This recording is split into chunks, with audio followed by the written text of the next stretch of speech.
গল্পকথন by Kallol chapter 2 তে আমাদের আজকের নিবেদন তারাশঙ্কর বন্দ্যোপাধ্যায়ের লেখা আখড়াইয়ের দিঘি।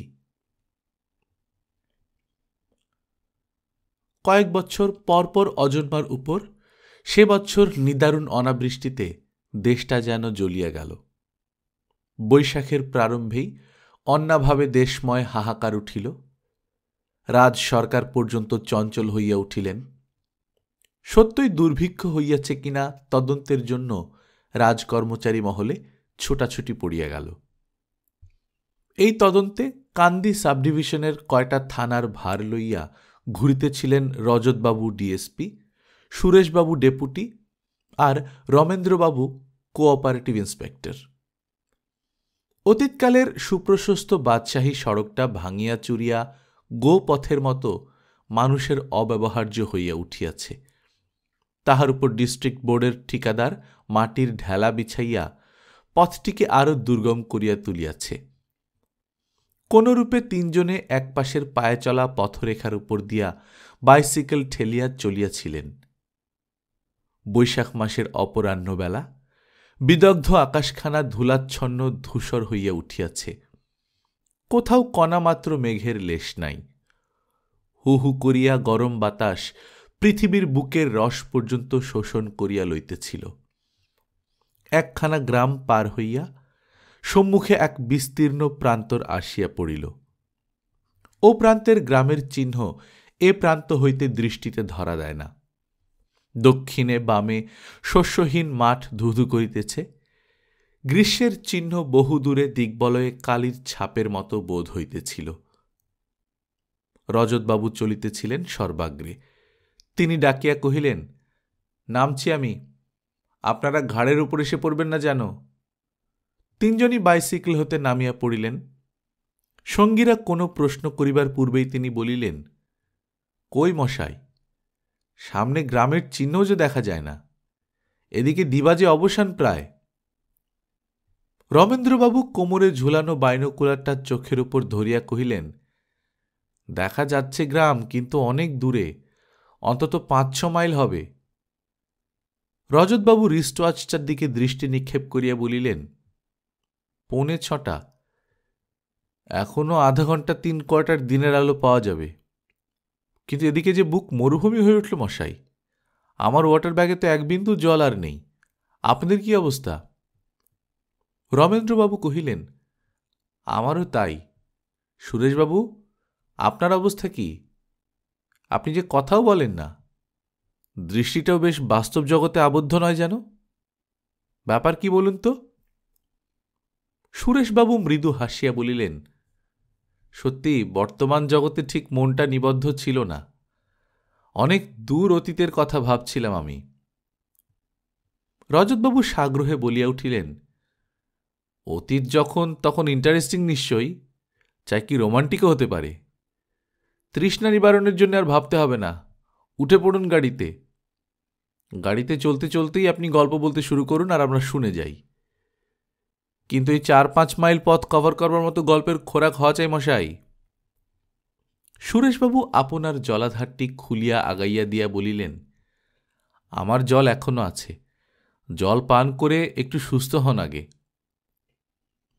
জল পানান্তে সুরেশবাবুকে সর্বাগ্রে স্থান দিয়া রজতবাবু বলিলেন, আপনি কথক, আপনাকে আগে যেতে হবে।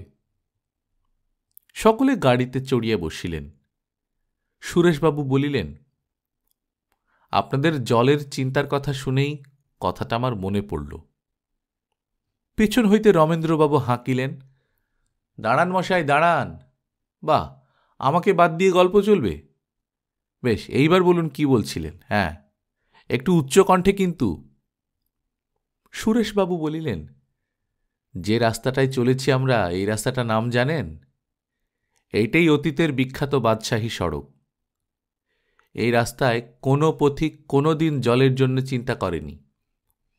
ক্রোশন্তর দিঘি আর ডাকন্তর মসজিদ এই পথের এক প্রান্ত থেকে অপর প্রান্ত পর্যন্ত নির্মিত হয়েছিল। দিঘিগুলি এখনো আছে।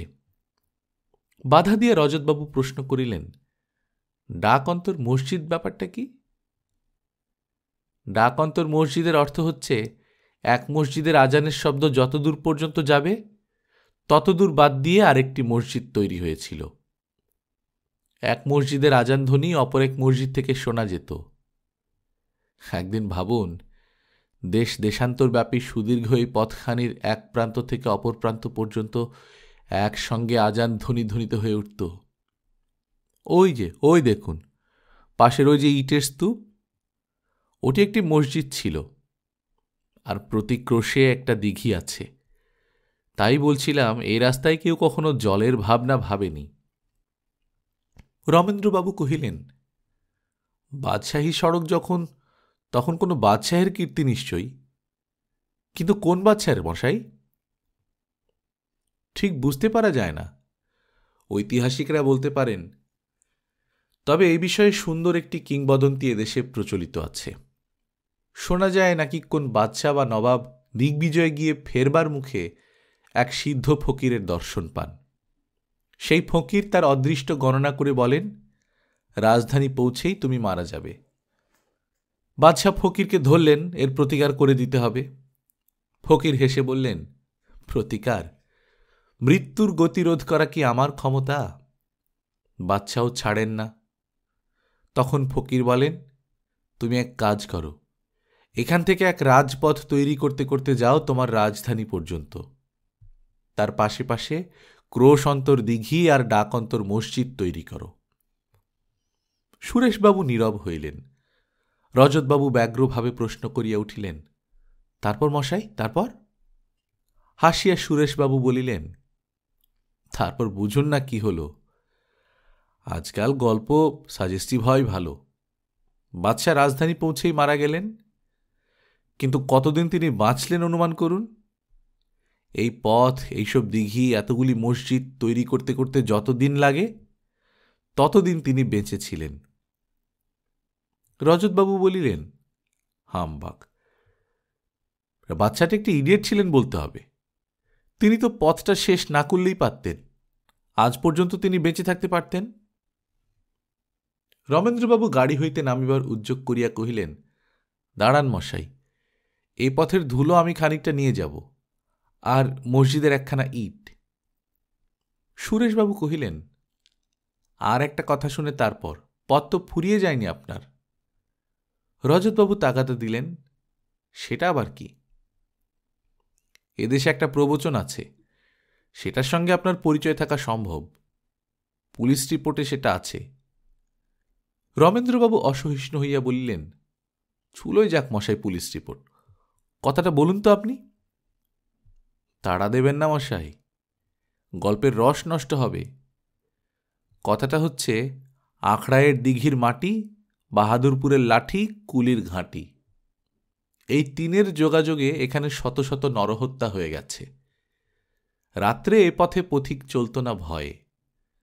বাহাদুরপুরে বিখ্যাত লাঠিয়ালের বাস, কুলির ঘাঁটিতে তারা রাত্রে এই পথের উপর নরহত্যা করত, আর সেই সব মৃতদেহ গোপনে সমাহিত করত আখড়ায়ের দিঘির গর্ভে।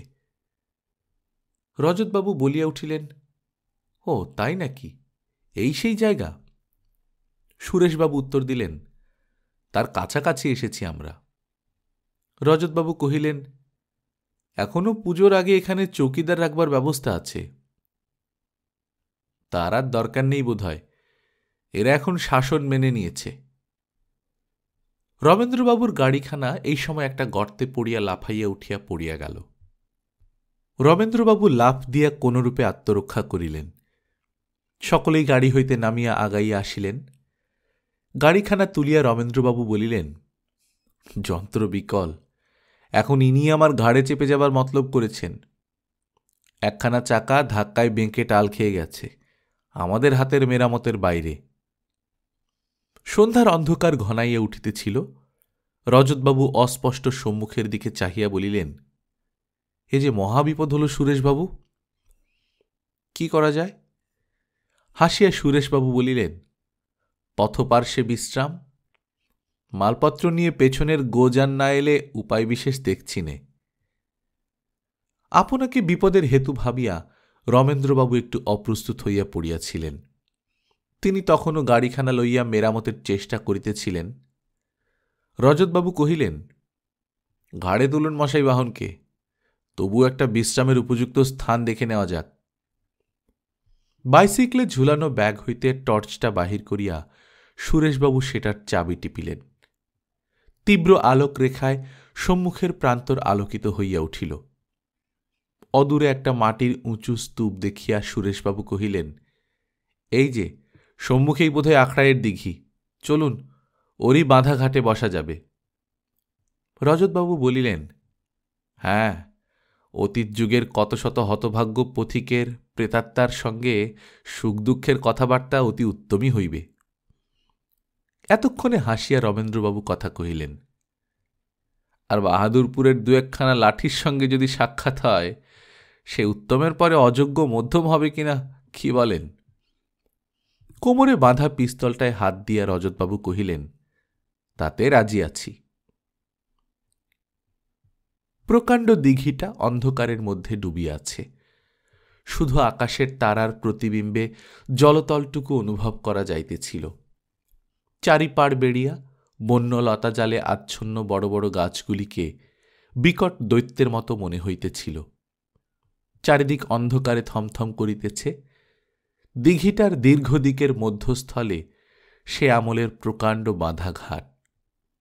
প্রথমে সুপ্রশস্ত চত্বর, তাহারই কোল হইতে সিঁড়ি নামিয়া গিয়াছে জলগর্ভে। সিঁড়ির দুই পার্শ্বে দুইটি রানা, একদিকের রানা ভাঙিয়া পাশেরই একটা সুগভীর খাদের মধ্যে নামিয়া গিয়াছে। ঘাটের চত্বরটির মধ্যস্থলে তিনজনে আশ্রয় লইয়াছিলেন। একপাশে বাইসাইকেল তিনখানা পড়িয়াছে। ছোট একখানা শতরঞ্জি রমেন্দ্রবাবুর গাড়ির পেছনে গুটানো ছিল, সেইখানা পাতিয়া রমেন্দ্রবাবু বসিয়াছিলেন। পাশেই সুরেশবাবু আকাশের দিকে চাহিয়া শুইয়া আছেন। রজতবাবু শুধু চত্বরটায় ঘুরিয়া ঘুরিয়া বেড়াইতেছিলেন। সুরেশবাবু বলিলেন, সাবধানে পায়চারি করবেন রজতবাবু, অন্য মানুষকে খাদের ভেতর গিয়ে পড়বেন না যেন, দেখছেন তো খাদটা। হাতের টর্চটা টিপিয়া রজতবাবু বললেন, দেখেছি। আলোক ধারাটা সেই গভীর গর্তে তিনি নিক্ষেপ করিলেন।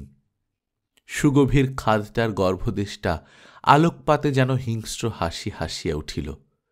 রজতবাবু কহিলেন, উহ, এর মধ্যে পড়লে আর নিস্তার নেই। ভাঙা রানাটার ইটের উপর পড়লে হাড় চূর হয়ে যাবে।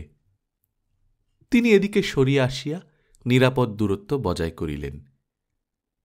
আলোক নিবিবার পর অন্ধকারটা যেন নিবিড়তর হইয়া উঠিল। ওদিকে পশ্চিম দিক প্রান্তে মধ্যে মধ্যে বিদ্যুৎ দীপ্তি চকিত হইয়া উঠিতেছিল।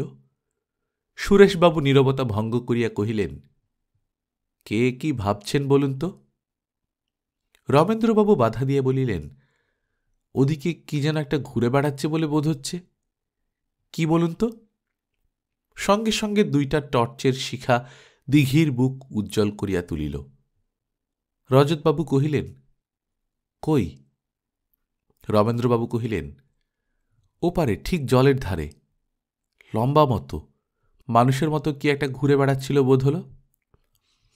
সুরেশবাবু হাসিয়া বলিলেন, দিঘির গর্ভের কোনো অশান্ত প্রেতাত্মা হয়তো, কিংবা বাহাদুরপুরের লাঠিয়াল কেউ। রজতবাবু কহিলেন, সে হলে তো মন্দ হয় না, একটা অ্যাডভেঞ্চার হয়, সময় কাটে। কিন্তু তার চেয়েও ভয়ঙ্কর কিছু হলেই যে বিপদ। যাদের সঙ্গে কথা চলে না মশাই, সাপ বা জানোয়ার। ওটা কি? সঙ্গে সঙ্গে তাহার বাঁ হাতের টর্চটা জ্বলিয়া উঠিল। ডান হাত তখন পিস্তলের গোড়ায়। সচকিত আলোয় দেখা গেল ওটা একগাছা ছিন্ন দড়ি। সুরেশবাবু বলিলেন, গুড লাক। রজ্জুতে সর্পভ্রমে লজ্জা আছে, বিপদ নেই, কিন্তু সর্পে রজ্জুভ্রম প্রাণান্তকর। সকলেই হাসিলেন, কিন্তু সে হাসি মৃদু মন্থর। আনন্দ যেন জমাট বাঁধিতেছিল না। আবার সকলেই নীরব। অকস্মাৎ দিঘির ওদিকের কোণে জল আলোড়িত হইয়া উঠিল। শব্দে মনে হয় কেহ যেন জল ভাঙিয়া চলিয়াছে। টর্চের আলো অতদূর পর্যন্ত যায় না। আলোক ধারার প্রান্তমুখে অন্ধকার সুনিবিড় হইয়া উঠে। কিছু দেখা গেল না। রমেন্দ্রবাবু কহিলেন, এখনো বলবেন আমার ভ্রম? সুরেশবাবু কথার উত্তর দিলেন না। তিনি নিবিষ্ট চিত্তে শব্দটা লক্ষ্য করিতেছিলেন। শব্দটা নীরব হইয়া গেল। সুরেশবাবু আরও কিছুক্ষণ পর বলিলেন, ভ্রমই বোধ হয়। জলচর কোনো জীবজন্তু হবে। গরম বাতাসের প্রবাহটা ধীরে ধীরে বদ্ধ হইয়া চারিদিক একটা অশান্তিকর নিস্তব্ধতায় ভরিয়া উঠিয়াছে। সুরেশবাবু আবার নিস্তব্ধতা ভঙ্গ করিয়া বলিয়া উঠিলেন, না, শুধু রমেন্দ্রবাবুকে দোষ দেব কেন? আমরা সকলেই ভয় পেয়েছি। সিগারেট খাওয়া পর্যন্ত ভুলে গেছি মশাই। নিন, একটা করে সিগারেট খাওয়া যাক। রজতবাবু বলিলেন, না মশাই, একে আমি ওতে অভ্যস্ত নই, তার উপর খালি পেটে শুকনো গলায় সহ্য হবে না, থাক। আসুন তবে রমেনবাবু, আমরা দুজনেই। ও কি? মানুষের মৃদু কণ্ঠস্বরে তিনজনেই চকিত হইয়া উঠিলেন। কে যেন আত্মগতভাবেই মৃদুস্বরে বলিতেছিল, তারা তারাচরণ এইখানেই তো ছিল, কোথায় গেল?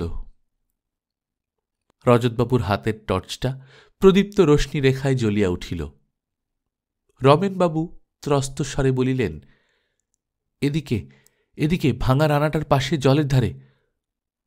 ওই ওই ওই ওই, কিন্তু দপ করে জ্বলছে কি? চোখ নাকি? ওই ওই ওই। দীর্ঘ রশ্মিধারা ঘুরিল। সঙ্গে সঙ্গে সুরেশবাবুর টর্চটাও প্রদীপ্ত হইয়া উঠিল। জলের ধারে দীর্ঘাকৃতি মনুষ্যমূর্তি দাঁড়াইয়াছিল। আলোক ছটার আঘাতে চকিত হইয়া সে রশ্মির উৎস লক্ষ্য করিয়া মুখ ফিরাইল। রমেন্দ্রবাবু অস্ফুট চিৎকার করিয়া পড়িয়া গেলেন। সুরেশবাবুর হাতের টর্চটা নিভিয়া গিয়াছিল। অদ্ভুত, অতি ভীতিপ্রদ সে মূর্তি। দীর্ঘ বিবর্ণ চুল, দীর্ঘ দাড়ি গোঁফে সমস্ত মুখখানা আচ্ছন্ন। অস্বাভাবিক দীর্ঘ কৃষ্ণবর্ণ দেহখানা কর্দম লিপ্ত।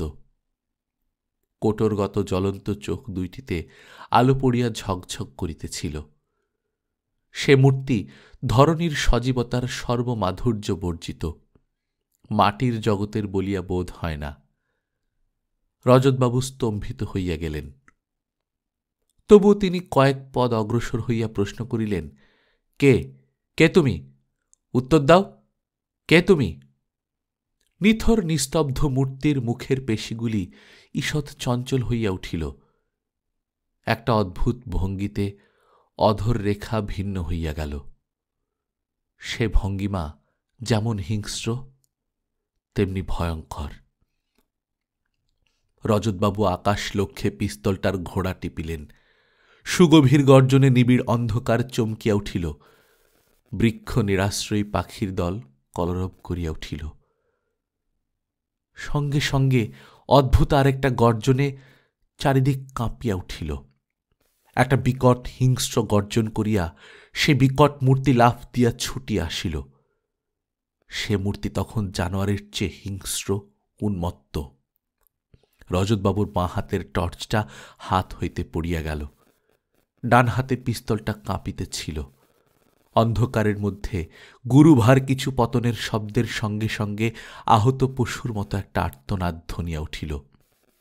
রজতবাবু কহিলেন, সুরেশবাবু, শিগগির টর্চটা জ্বালুন, আমারটা কোথায় পড়ে গেছে। সুরেশবাবুর হাতের আলোটা জ্বলিয়া উঠিল। রজতবাবু কহিলেন, এখানে আসুন, খাদের মধ্যে। খাদের মধ্যে আলোকপাত করিতেই রজতবাবু বলিলেন, মানুষই, কিন্তু মরে গেছে বোধ হয়। ঘাড় নিচু করে পড়েছে, ঘাড় ভেঙে গেছে। সুরেশবাবু ঝুঁকিয়া পড়িয়া দেখিয়া শিহরিয়া উঠিলেন। ভগ্ন ইষ্টক স্তূপের মধ্যে হতভাগ্যের মাথাটা অর্ধপ্রথিত হইয়া গিয়াছে। যন্ত্রণার আক্ষেপে ঊর্ধ্বমুখের সমস্ত দেহখানা কাঁপিয়া কাঁপিয়া উঠিতেছিল। উপর হইতে রমেন্দ্রবাবু সভয়ে কাহাকে প্রশ্ন করিলেন, কে? ও কি? কিসের শব্দ? ক্ষণিক মনোযোগ সহকারে শুনিয়া সুরেশবাবু কহিলেন, গাড়ি, গরুর গাড়ির শব্দ। গন্তব্য থানায় পৌঁছিতে বাজিয়া গেল 12টা। তিনটি বন্ধুতেই নীরব, একটা বিষণ্ণ আচ্ছন্নতার মধ্যে যেন চলাফেরা করিতেছিলেন। সব দেহটা গাড়িতে বোঝাই হইয়া আসিয়াছে। সেটা নামানো হইলে রজতবাবু সাব ইন্সপেক্টরকে বলিলেন, লোকটাকে এখানকার কেউ চিনতে পারে কিনা দেখুন তো। মুখাবরণ মুক্ত করিয়া দারোগা চমকিয়া উঠিলেন। রজতবাবু প্রশ্ন করিলেন, চেনেন আপনি? না না, কিন্তু এ কি মানুষ? জমাদার পাশে দাঁড়াইয়াছিল। সে কহিল, আমি চিনি স্যার, এ একজন দ্বীপান্তরের আসামি। আজ দিন 10 খালাস হয়ে বাড়ি এসেছে। সেদিন এসেছিল থানায় হাজিরা দিতে। বাহাদুরপুরের লোক, নাম কালী বাগদি। বেশ, তাহলে রিপোর্ট লেখো। একটা গামছায় বাঁধা কোমরে ওর কি কি ছিল দেখো তো, সেগুলো কি? অনুসন্ধানে বাহির হইল একখানা কাপড়, ছোট ঘটি একটা, কয়খানি কাগজ। কাগজগুলি একটা মোকদ্দমার নথি ও রায়। নথিগুলিতে বহরমপুর জেলের ছাপ মারা, জেল গেটে জমা ছিল। সঙ্গে একখানি চিঠি, হাইকোর্টের কোন উকিলের লেখা। এরূপভাবে দণ্ডাদেশের গুরুত্ব বৃদ্ধির জন্য আপিল করা অস্বাভাবিক ও আমাদের ব্যবসায়ের পক্ষে ক্ষতিজনক। সেই জন্য ফেরত পাঠানো হইল। রজতবাবু নথিটা পড়িয়া গেলেন। সেশনস কোর্টের নথি, 1908 সালের 5 নং খুনি মামলার ইতিহাস। সম্রাট বাদী, আসামি কালীচরণ বাগদি। অভিযোগ, আসামি তাহার পুত্র তারাচরণ বাগদিকে হত্যা করিয়াছে। সাক্ষী 3 জন। প্রথম সাক্ষী মোবারক মোল্লা। এই ব্যক্তি বাহাদুরপুরের নানকাদার, অবস্থাপন্ন ব্যক্তি। এই ব্যক্তিকে সরকার পক্ষের উকিল প্রশ্ন করেন, কালীচরণ বাগদিকে আপনি চেনেন? হ্যাঁ, এই আসামি সেই লোক। কি প্রকৃতির লোক কালীচরণ? দুর্ধর্ষ লাঠিয়াল। আপনার সঙ্গে কি কালীচরণের কোনো ঝগড়া আছে? না, সে আমার ওস্তাদ, আমি তার কাছে লাঠি খেলা শিখেছি। তারাচরণ বাগদিকে আপনি চিনতেন? হ্যাঁ, ওস্তাদ কালীচরণেরই ছেলে সে। আচ্ছা, এটা কি ঠিক যে কালীচরণ তারাচরণকে ভালো দেখতে পেত না? না, তবে ছেলেবেলায় তারাচরণ খুব রুগ্ন ছিল বলে ওস্তাদের ছেলেতে মন উঠত না। বলতো, ব্যাটা ছেলে যদি ব্যাটা ছেলের মতো না হয় তবে সেই ছেলে নিয়ে করব কি? তারপর বরাবরই কি সেই রকম ভাবছিল? না, তারাচরণ 12-13 বছর বয়স থেকে সেরে উঠে জোয়ান হতে আরম্ভ হলে ওস্তাদের চোখের মণি হয়ে উঠেছিল। কালীচরণ কি তারাচরণকে আখড়ায় মারত না? হ্যাঁ, ভুল করলে ওস্তাদের হাতে কারো রেহাই ছিল না। নিজের ছেলে বলে দাবির ওপর। থাকো কথা। আচ্ছা, আপনি কি জানেন কুলির ঘাঁটিতে রাত্রে পথিক খুন হয়? জানি, শুনেছি বহুকাল থেকে। বোধহয় 100 বছর ধরে এই কাণ্ড ঘটে আসছে। কারা এসব করে জানেন? না। শোনেননি? বহুজনের নাম শুনেছি। আপনাদের গ্রামের বাগদিদের নাম, এই কালীচরণ, তার পূর্বপুরুষ, এদের নাম শুনেছেন কি? শুনেছি। সরকার পক্ষের উকিল সাক্ষীকে জেরা করিতে ইচ্ছা করেন না। দ্বিতীয় সাক্ষী এলোকেশী বাগদিনী, মৃত তারাচরণ বাগদির স্ত্রী, বয়স 18 বছর। এই আসামি কালীচরণ তোমার শ্বশুর? হ্যাঁ। আচ্ছা বাবু, তোমার স্বামীর সঙ্গে কি তোমার শ্বশুরের ঝগড়া ছিল? না। কখনো ঝগড়া হতো না? ঝগড়া হতো বই কি, কতদিন টাকা পয়সা নিয়ে ঝগড়া হতো, কিন্তু তাকে ঝগড়া থাকা বলে না। কিসের টাকা পয়সা নিয়ে ঝগড়া? খুনের, ডাকাতি। আমার শ্বশুর আমার স্বামী মানুষ মারত, ডাকাতিও করত। কেমন করে জানলে তুমি? বাড়িতে শাশুড়ির কাছে শুনেছি, আমার স্বামীর কাছে শুনেছি, এদের বাপ বেটার কথাবার্তায় বুঝেছি। কতদিন রক্তমাখা টাকা গয়না জলে ধুয়ে পরিষ্কার করেছি। তোমার স্বামী তারাচরণকে কে খুন করেছে জানো? জানি, আমার শ্বশুর খুন করেছে। আমি নিজের চোখে দেখেছি। বিচারক প্রশ্ন করেন, তুমি নিজের চোখে খুন করা দেখেছ? হ্যাঁ হুজুর, সমস্ত দেখেছি। বিচারক আদেশ করেন, কি দেখেছ তুমি আগাগোড়া বলো তো। সরকার পক্ষের উকিলকে প্রশ্ন জিজ্ঞাসা বন্ধ করিতে আদেশ দেওয়া হইল। সাক্ষীর উক্তি, হুজুর, শ্রাবণ মাসের প্রথমেই আমি বাপের বাড়ি গিয়েছিলাম। শ্রাবণের 27 আমার ছোট বোনের বিয়ে ছিল। আমার স্বামী 25 তারিখে সেই বিয়ের নিমন্ত্রণে এখানে আমার বাপের বাড়ি আসে। আরও অনেক কুটুম্ব স্বজন এসেছিল। জাত বাগ দিয়ে আমরা হুজুর, সকলেই আমাদের লাঠিয়াল। আর ছোট জাতের আমোদ আহ্লাদে মদই হলো হুজুর প্রধান জিনিস। আর বড় বড় জোয়ান সব দিবারাত্র মদ খেয়েছে আর ঘাটি খেলা খেলেছে। ঘাটি খেলা কি? হুজুর, ডাকাতি করতে গিয়ে যেমনভাবে লাঠি খেলা খেলে, গেরস্তর ঘর চড়াও করে বাইরের লোককে আটকে রাখে, সেই খেলার নাম ঘাটি খেলা। সেই খেলা খেলতে গিয়ে আমার স্বামীর সঙ্গে আমার দাদার ঝগড়া হয়। 3-3বার আমার স্বামী দাদার ঘাটি ভেঙে দিয়েছিল। ভেঙে দিয়ে বলেছিল, এই ছেলে খেলা ভালো লাগে না বাপু, যদি মরদ তোদের কেউ থাকে তবে নিয়ে আয়। সেই নিয়ে ঝগড়া। মনের রাগে দাদা রাত্রে খাবার সময় আমার স্বামীর কুলের খোঁটা তুলে অপমান করে। আমার ননদ নিজ জাতের সঙ্গে বেরিয়ে গিয়েছিল, সেই নিয়ে কুলের খোঁটা। স্বামী তখনই উঠে পড়ে সেখান থেকে চলে আসে। আমার সঙ্গে দেখা পর্যন্ত করেনি হুজুর। তাহলে আমি তাকে সেই অন্ধকার বাদল রাতে বেরোতে দিতাম না। আমি যখন খবর পেলাম তখন সে বেরিয়ে চলে গেছে। আমিও আর থাকতে পারলাম না, ইচ্ছে হলো না। যে মরদ স্বামীর জন্য আমার সমবয়সীরা আমাকে হিংসে করত, তার অপমান আমার সহ্য হলো না। আর আমাকে সে যেমন ভালোবাসত। সাক্ষী এই স্থলে কাঁদিয়া ফেলে। কিছুক্ষণ পর আত্মসম্বরণ করিয়া আবার বলিল, অন্ধকার বাদল রাত্রি সেদিন, কোলের মানুষ নজর হয় না এমন অন্ধকার। পিছল পথে বারবার পা পিছলে পড়ে যাচ্ছিলাম। গ্রামের বাইরে এসে আমি চিৎকার করে ডাকলাম, ওগো ওগো। ঝিপঝিপ করে বৃষ্টির শব্দ আর বাতাসের গোঙানিতে সেই শব্দ সে বোধহয় শুনতে পায় নাই। শুনলে সে দাঁড়াতো, নিশ্চয়ই দাঁড়াতো হুজুর। তবে আমি তার গলা শুনতে পাচ্ছিলাম। বাতাসটা সামনে থেকে বইছিল। সে গান করতে করতে যাচ্ছিল। বাতাসে সে গান পিছু দিকে ভেসে আসছিল হুজুর। সাক্ষী আবার নীরব হইল। কিছুক্ষণ পরে আবার আরম্ভ করিল, আমি প্রাণপণে যাবার চেষ্টা করলাম, কিন্তু পিছল পথে তাড়াতাড়ি চলবার উপায় ছিল না। সামনে থেকে জলের ফোঁটা কাঁটার মতো চোখে মুখে বিঁধছিল। হঠাৎ একটা চিৎকারের শব্দ কানে এসে পৌঁছল, বাবা বাবা। শেষটা আর শুনতে পেলাম না। চিনতে পারলাম আমার স্বামীর গলা। ছুটে এগিয়ে গিয়ে পথে পড়ে গেলাম। উঠে একটু দূরে গিয়ে যেতেই দেখি একজোড়া আংড়ার মতো চোখ ধকধক করে চলছে। এই চোখ দেখে চিনলাম সে আমার শ্বশুর। আমার শ্বশুরের চোখের তারা বেড়ালের চোখের মতো খয়রা রঙের। সে চোখ আঁধারে জলে। অন্ধকারের মধ্যে চলে চলে চোখে তখন অন্ধকার শুয়ে গিয়েছিল হুজুর। আমি তখন দেখতেও পাচ্ছিলাম।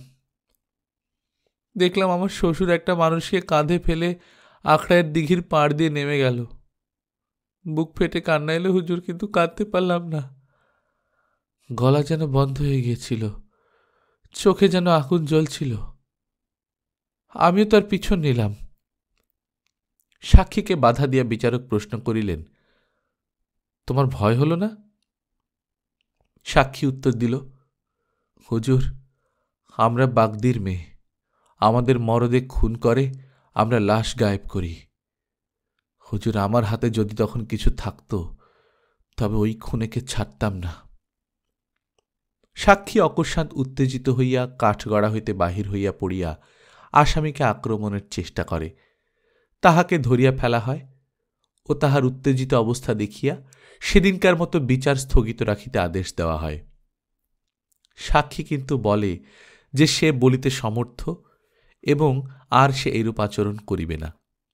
সে কহিল, তারপর দিঘির গর্ভে দেহটাও পুঁতে দিল সে।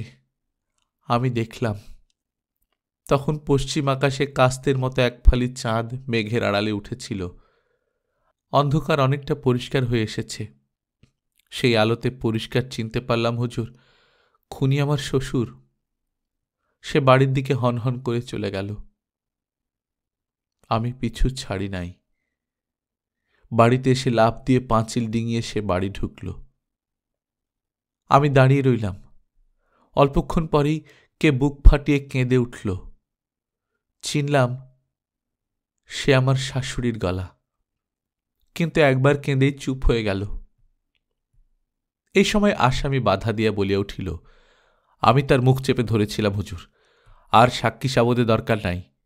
আমি কবুল খাচ্ছি, আমি আমার ছেলেকে খুন করেছি। হুকুম পেলে আমি সব বলে যাই। বিচারক এরূপ ক্ষেত্রে বিবেচনা করিয়া আসামিকে স্বীকারোক্তি করিবার আদেশ দিলেন। আসামি বলিয়া গেল, হুজুর, আমরা জাতে বাগদি। আমরা এককালে নবাবের পল্টনে কাজ করতাম। আজও আমাদের কুলের গরব লাঠির ঘায়ে আর বুকের ছাতিতে। কোম্পানির আমলে আমাদের পল্টনের কাজ যখন গেল তখন থেকে আমাদের এই ব্যবসা। হুজুর, চাষ আমাদের ঘেন্নার কাজ।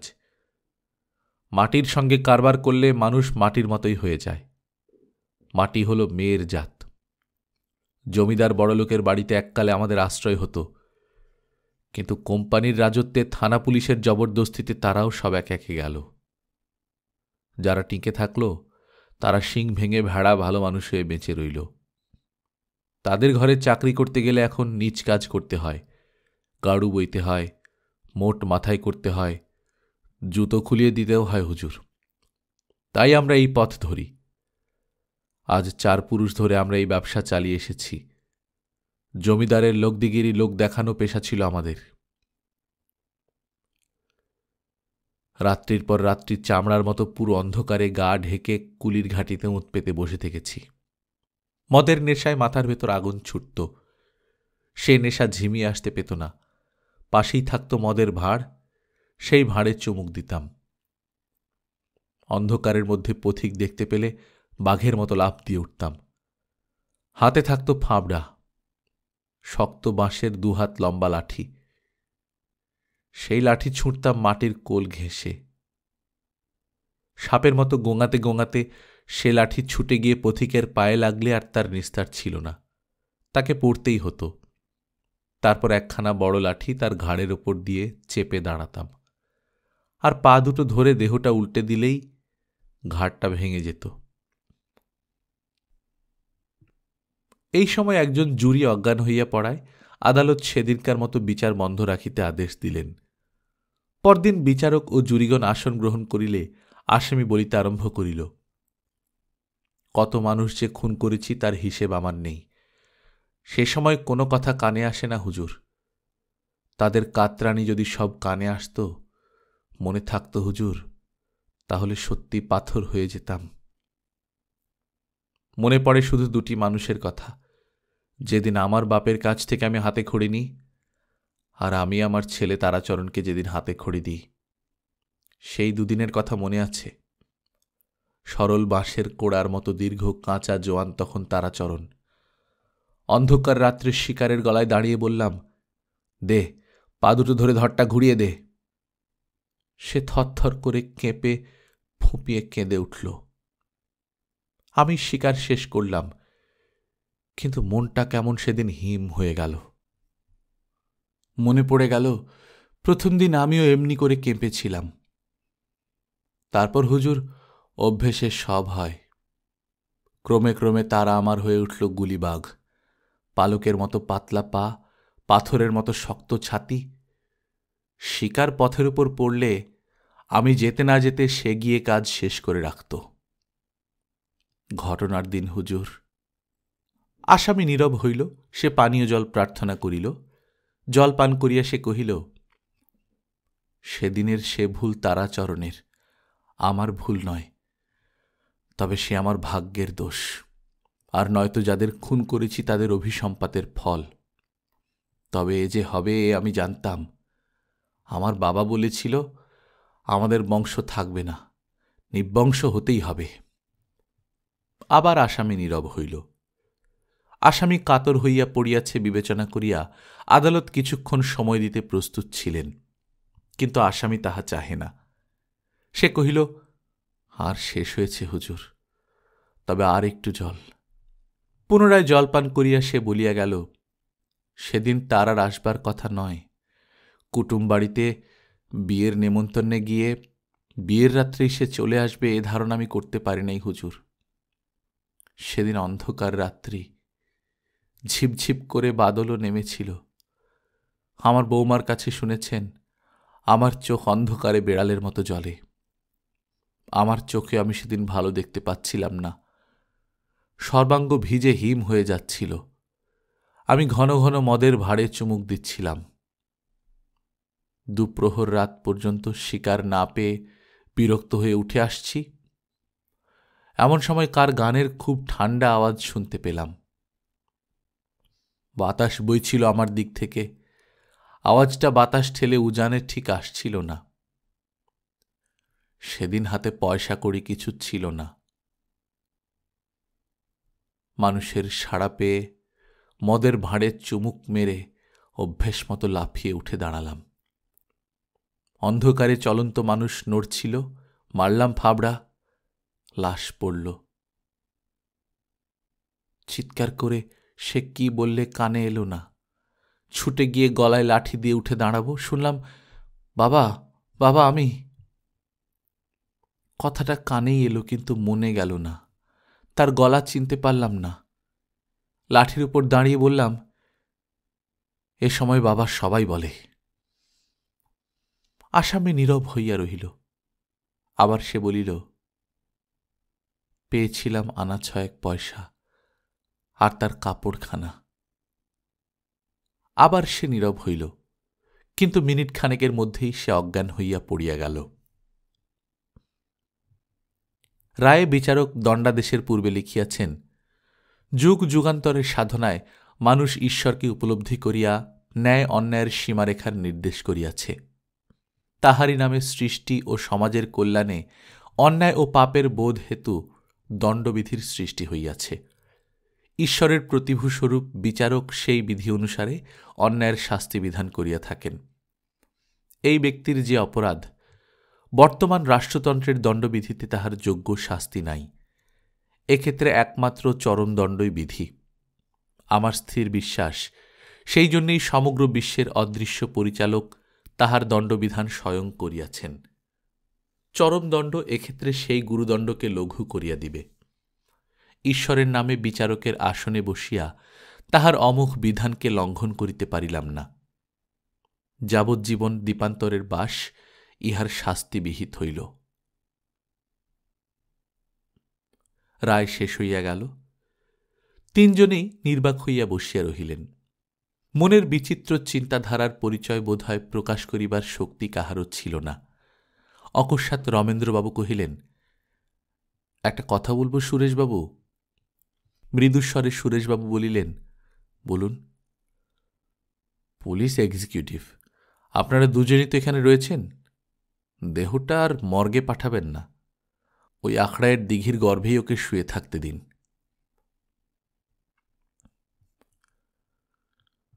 গল্পকথন বাই কল্লোল চ্যাপ্টার 2তে শুনছিলেন তারাশঙ্কর বন্দ্যোপাধ্যায়ের লেখা আখড়ায়ের দিঘি। আমরা নিয়মিত গল্প পাঠ করে শোনাচ্ছি। আপনারা যারা প্রথমবারের মতো শুনছেন, কাইন্ডলি সাবস্ক্রাইব করে নেবেন। গল্প পাঠ ভালো লাগলে বন্ধুদের সঙ্গে শেয়ার করবেন।